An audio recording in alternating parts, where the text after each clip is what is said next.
Okay, listeners, we're back. We're live, yes, Troy, on episode 105 of the Adrian Bo and Troy Malcolm podcast. And it's terrific to see everyone here. Troy, how are you doing today, mate? Really well, really well. Episode 105. We've broken that 100 barrier and we're just going full on to episode 150, AB. So this is going to be good. That's it.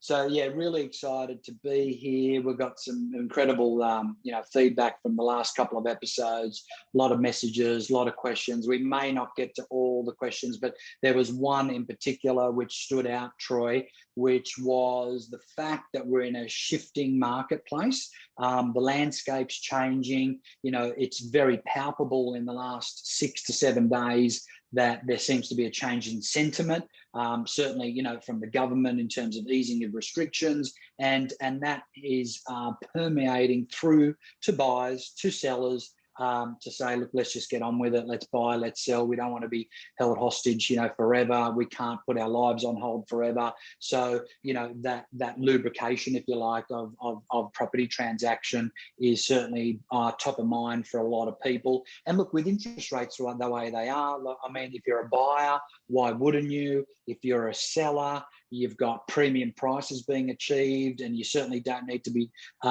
property expert to notice that. It's on the news through all the major platforms constantly. So it just makes sense to buy and sell at the moment, doesn't it, Troy? Absolutely. And we've seen those results. And Adrian, before this episode, we were actually talking about a lot of our online auctions right now. There's been a certain shift as well from buyer activity. I know we're going to talk about pipeline sellers and how we can really have better conversations with them in today's episode. But from a buyer's perspective, the auctions from the weekend that I was involved with, I just saw they had a clear goal in their mind. They knew what they were prepared to pay and they weren't really waiting. So traditionally, with a lot of auctions, there's a low bid or around that guide price and you build up. The auctions that I saw on the weekend and was involved with, I was like, all right, I want to buy it and I'm prepared to pay this and I'm going to just roll the dice. And if that secures it, great. And there's not much capacity above that. So they're actually really proactively putting their best foot forward to secure the property that they love, as opposed to, let's just go tentatively, which is really kind of interesting right now because we're still seeing a lot of registrations, especially in New South Wales and the Sydney metropolitan area.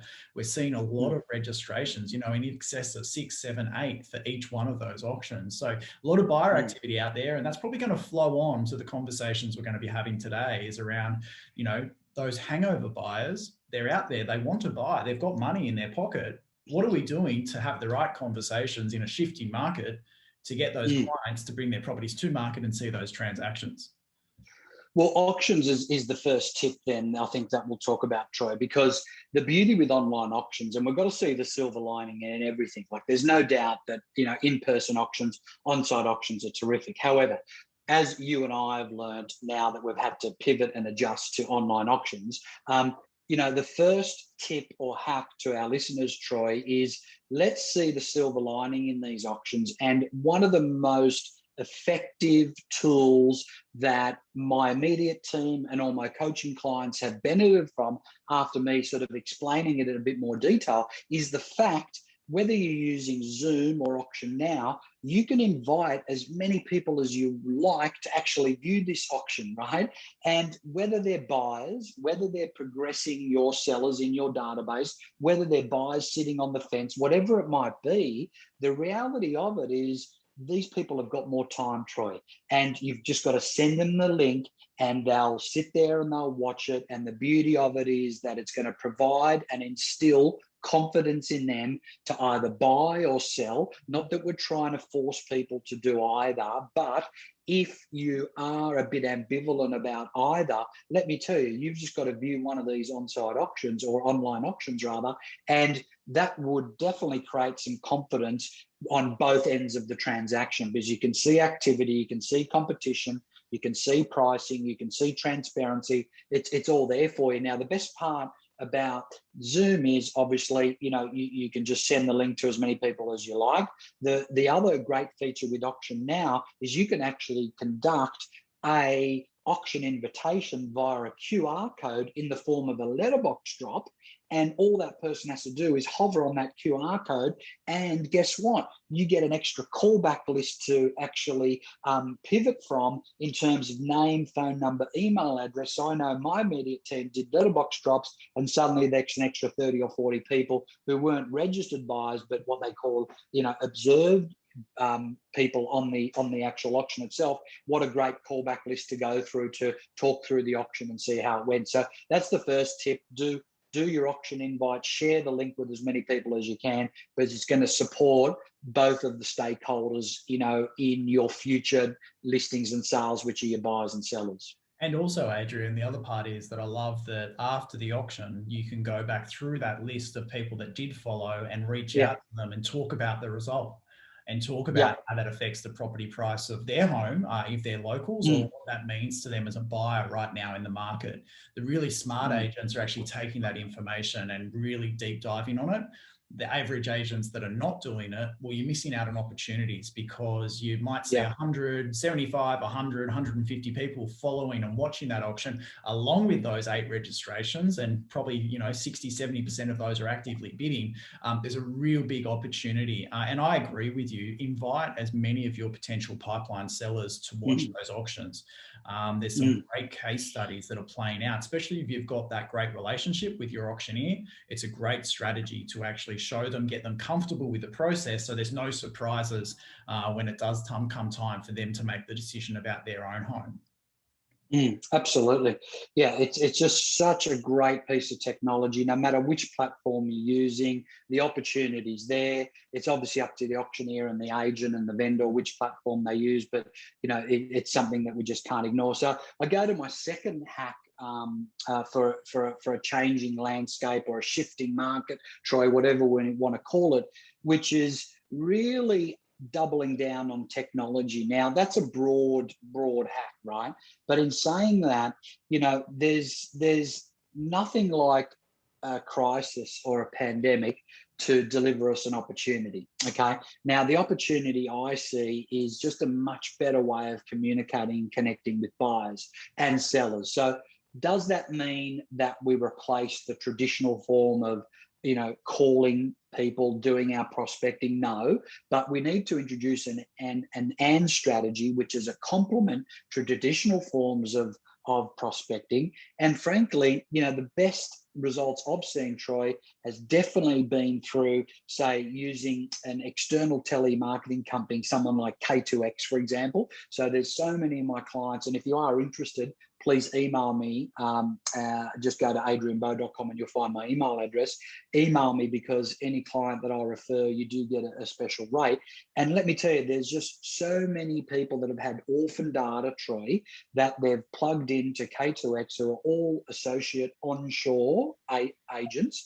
And they'll literally be calling like they're sitting next to you saying, hey, it's Mitchell here from Troy Malcolm's team, just letting you know that Troy just sold this great. And look, they're guaranteeing appraisals, they're cleaning up data. The type of response you get from them in terms of the detailed notes is outstanding. So anyone that I'm working with at the moment that I've referred to, these guys are really getting some amazing results out of it. And look, I call it a piece of technology because it's just an initiative, right? And if you're either looking for an appetite into what it feels like and sounds like to have a team member, and you don't have a team member, this would be a good, way to dip your toe in the ocean. Or if you've already got 2 team members and you're looking just for that extra support with that orphan data, really good way to do it. They can also do RP data cold calling for you as well. So that's been a really good one. Another form which comes under this technology piece I'm finding is the artificial intelligence called Rita. So I've referred a lot of clients to Ian Campbell. Again, if you email me, you'll definitely be able to get a better rate if I refer you.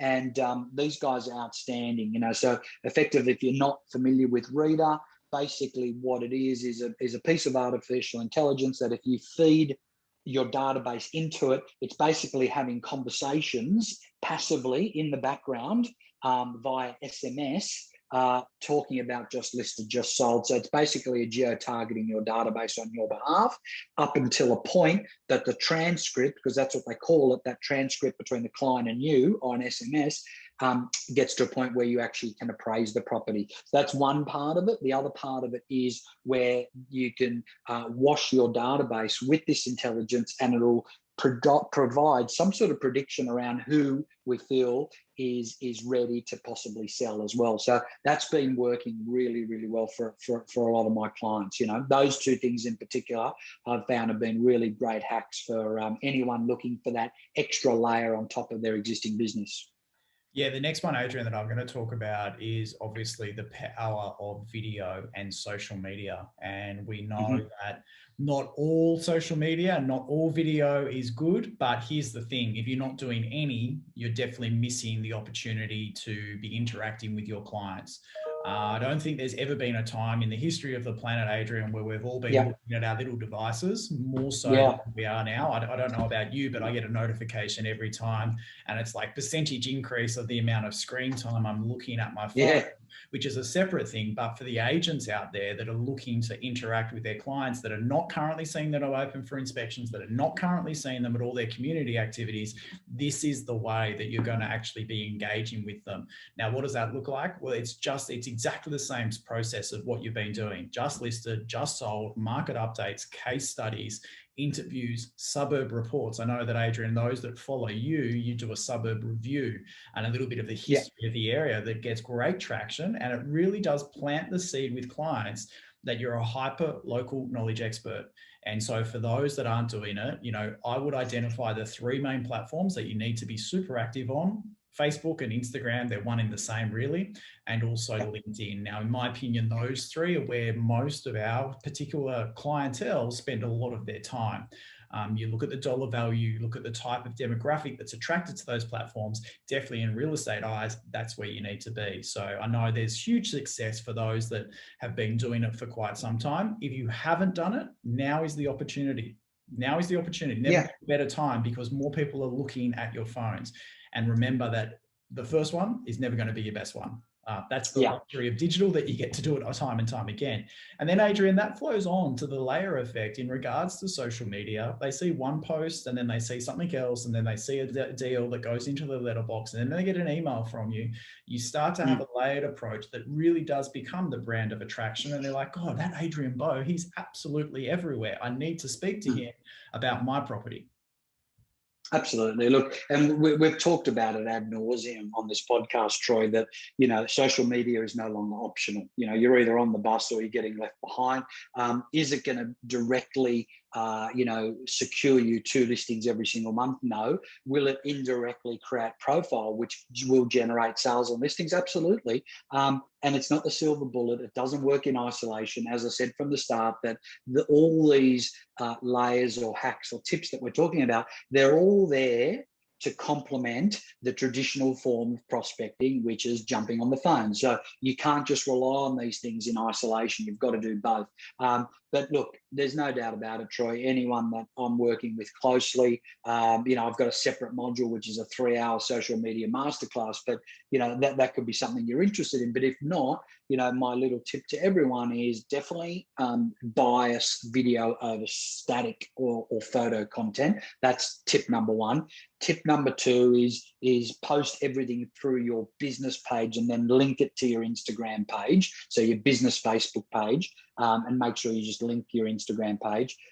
3 is make sure that you're providing a geo-targeting audience. So whether you choose 3 kilometers or 5 kilometers, press that bubble, put the address in there.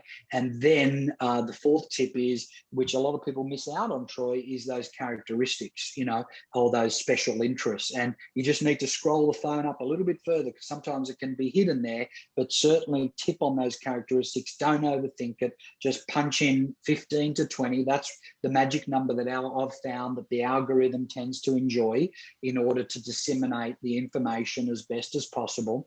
And then the last thing, is the budget. And really, don't delude yourself that you got to spend $1,000. You don't. If you use that 3 to 5 kilometer rule, and you add in 15 to 20 special characteristics, and you do it for a 4 to 5 day period, which is my other tip. I think $100, $80, $120, $60, I think is ample. That combination or that ingredient, if you like, is highly likely, as long as it's video content, highly likely to get you a couple of thousand views, which will amount to something, So that's just a little insight into my social media mastery class, but that would be something that I would be utilizing for every post that you're actually doing, and then replicate that, as Troy said, on your LinkedIn. Obviously, just to capture an additional layer of audience, and then obviously, if you want to do it on your personal Facebook page, that's fine as well. And then if you do have TikTok, which is certainly nothing to ignore at this stage, it's the fastest growing social media app on the planet. It's certainly an audience you just simply can't ignore, and certainly for my coaching business, that's proven to be really successful as well. Yeah, and then Adrian, as we start to shift a little bit, we've spoken a lot about the clients, we've spoken a lot about the process. It's actually time to look at ourselves as well and redefine where our energy is being spent. What are the activities right now that are going to see the biggest return? And it has to be around prospecting, has to be re-engaging with your clients. They may not have seen you for a couple of months, 8 to 10 weeks.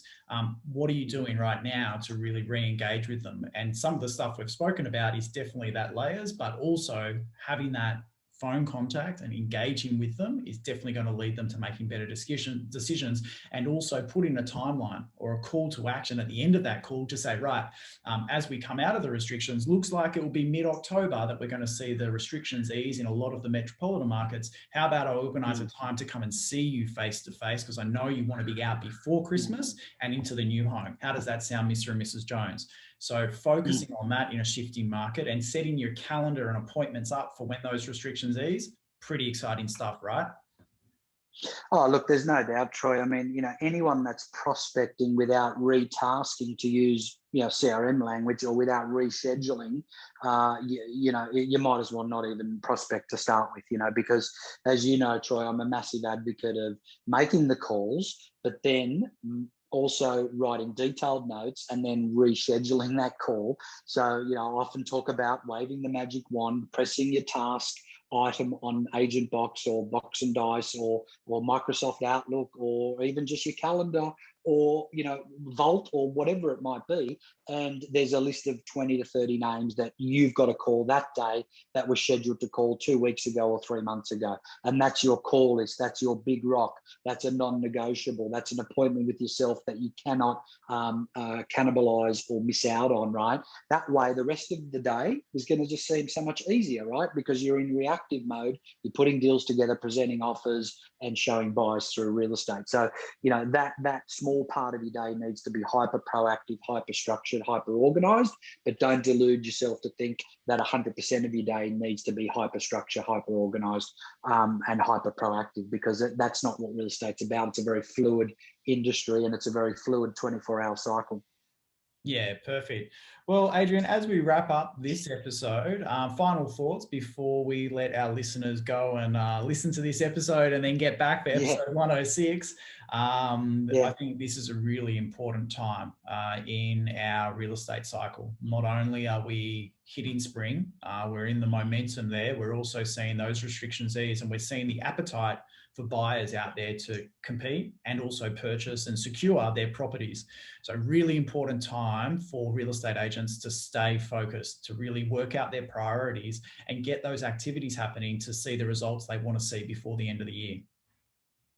Look, I don't think there's a better time to be in real estate, Troy. And I feel that whether you've been in it 5 minutes or 32 years like me, or 25 years like you, Troy, I don't think there's a better time. There's an appetite for excellence. There's an appetite for mastery at auctioneer level and agent level.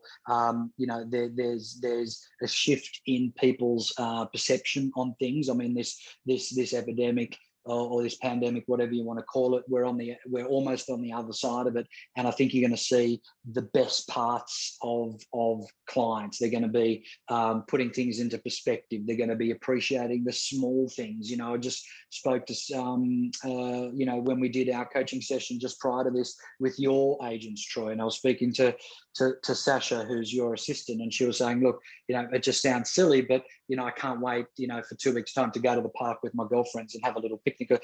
So who would have thought that someone could have had an appreciation to something small like that?